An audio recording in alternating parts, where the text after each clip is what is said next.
Hi everyone! Welcome back to my YouTube channel. For today's video is all about Watercolor 101. I will try my best to explain ng mga nalalaman ko about sa watercolor, yung mga art materials na alam kong pwedeng gamitin sa watercolor, some technique, layering, how to erase, comparison from gouache and acrylic, and before anything else, this is just my humble opinion, suggestion, preference, and after all, you have a free will to do anything you want, diba? So let's start. Materials. Of course, before we start, we need materials. I know na it is simple na to get watercolor and a paper and start painting, but I want to explain na there's a lot na pwede mong gamitin sa watercolor to easily paint what you want. Watercolor, may iba't ibang klase ng watercolor. Meron nakapan, dried paint na yung nasa pan at kailangan basain ng water para ma-activate yung watercolor. Meron din naka-tube na wet na agad pero kailangan mo ng palette na paglalagyan. Ang kagandahan naman pwede kang mag-arrange ng palette, depende sa gusto mo at mag-premix ng color. Meron ding watercolor pencil na pwede mong gamitin as a color pencil tapos babasain.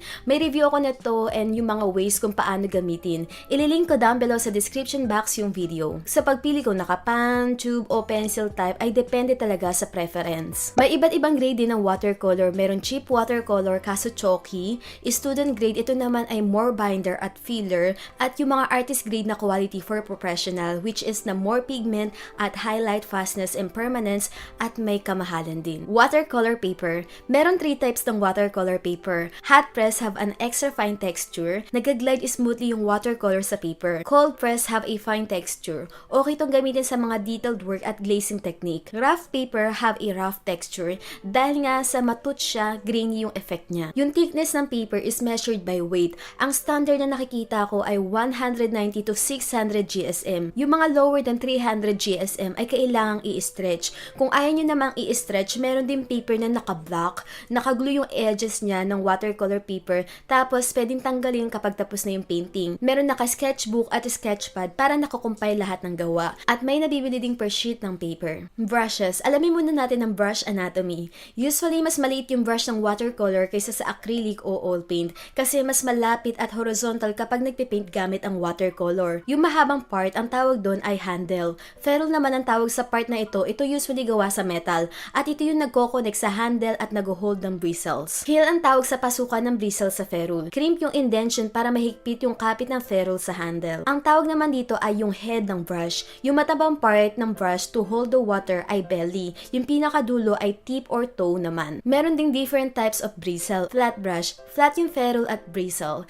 Maganda gamitin sa mga straight lines, sa pagpaint ng building, at sa mga big washes. Angle brush. Angle yung shape ng bristle at may mas control sa paggawa ng straight lines. Filbert brush. Flat yung ferrule pero round yung tip. Pwede mong manipulahin yung stroke depende sa paghawak ng brush. Round brush. This is the most common and basic brush and you can paint mostly anything gamit ang brush na ito.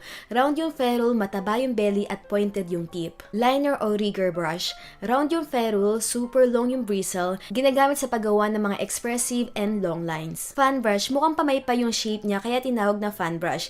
Ginagamit siya sa paggawa ng grass, trees, and fur. Yung effects ay depende kung paano mo hahawakan yung brush. Detail brush. Round yung ferrule at super pointed at maliit yung tip para sa mga detail ng painting. Water brush. Yung handle ay nilalagyan ng tubig tapos pipigain mo para lumabas yung tubig sa brush. Toothbrush. Why not, diba? Ginagamit ko ito sa paggawa ng mga sprinkle effects. Palette. May iba't ibang klase din ng palette. May iba't ibang sizes, may maliit, may malaki, iba't ibang shapes, may round, may rectangle, at meron ding gawa sa plastic, ceramic, at porcelain. Basahan or tissue para punasan ng brushes or to leave some water kapag nasobrahan yun sa paglalagay. Hardboard. Pwede din picture frame or anything na flat na matigas para dun natin iti-tape yung watercolor paper. Masking tape. Ginagamit pang stretch ng watercolor paper at para straight yung paper. Pwede nyo din gamitin sa paggawa ng straight lines. Water. Ginagamit para i-activate o i-dilute yung water.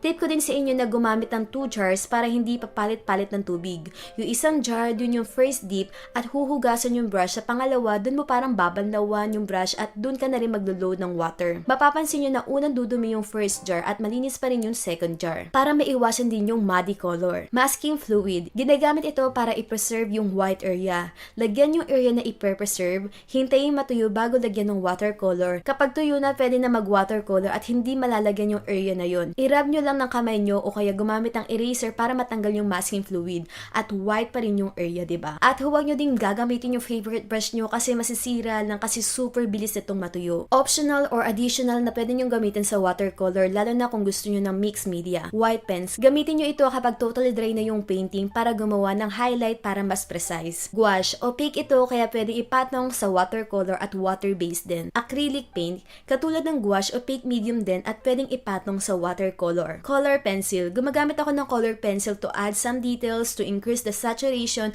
at para maging vibrant yung painting. Pastel pencil, pwede din patungan ng pastel pencil yung watercolor. Fine liners, I suggest yung mga waterproof na pen para hindi mas-smudge o kumalat.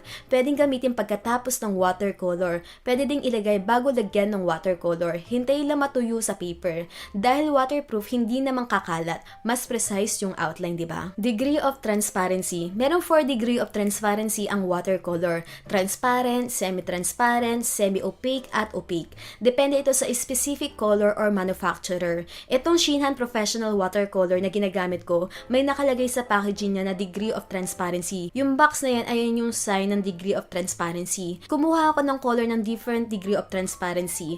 Walang opaque sa set kaya gagamit ako ng white ng ribs. Yung white talaga opaque ito, anything na haluan mo na white magiging opaque. Kapag gusto mong gawin light yung color, lagyan mo lang ng water. Meron akong ginawang black line, dito natin itetest yung transparency nila. Inuna ko yung transparent na permanent red at makikita nyo na kitang-kita pa rin yung black line. Second ay yung yellow na semi-transparent. Medyo may nakikita na kayong pagka-yellow sa black line.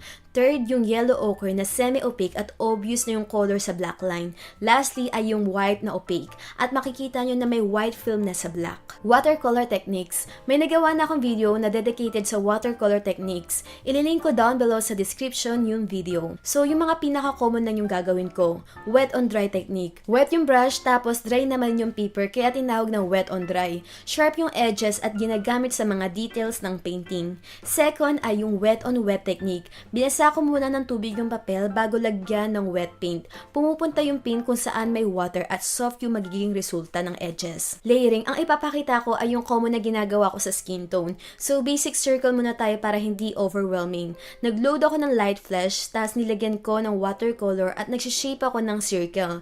Dinip ko yung brush sa water para maging light yung color tapos inispread ko yung color ng pa-circle.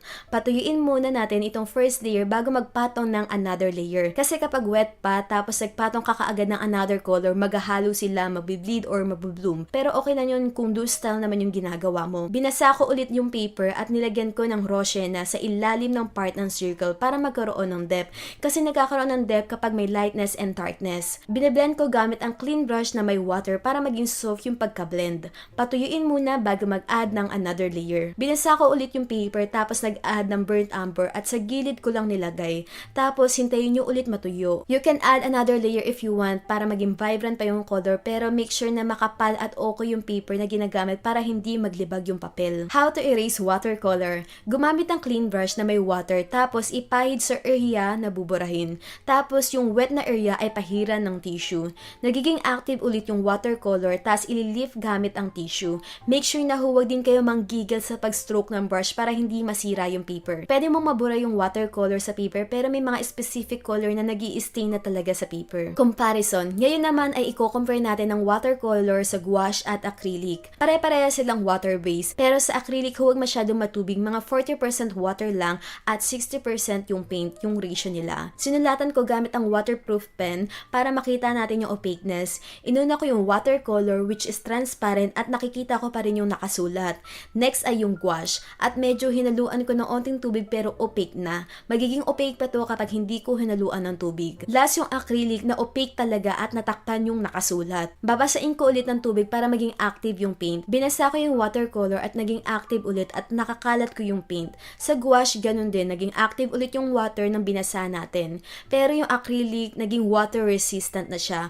Once na natuyo na yung acrylic, never na magiging active. So that's the comparison between this medium. Watercolor is translucent medium. Yung gouache ay between ng two. Opaque pero pwede din maging translucent.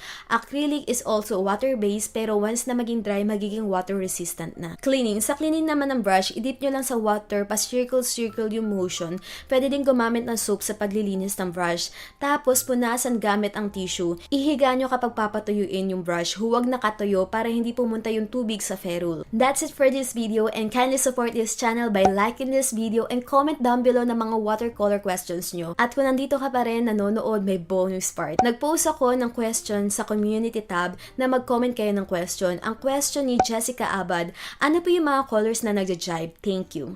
Thank you for your question. Actually, great question siya. Ito yung color wheel. Honestly, nagtanggal ako ng 2 colors kasi sampulan yung compartment pero halos same lang naman. Ang colors na nagja-jibe o maganda yung combination ay yung complementary colors. Ito yung opposite side ng color dito sa color wheel. For example, itong yellow, ang opposite side niya ay yung violet. Huwag nyo ding ipag-mix yung complementary color kasi bubuo sila ng muddy color. Katulad na makikita nyo sa gitna na medyo grayish na.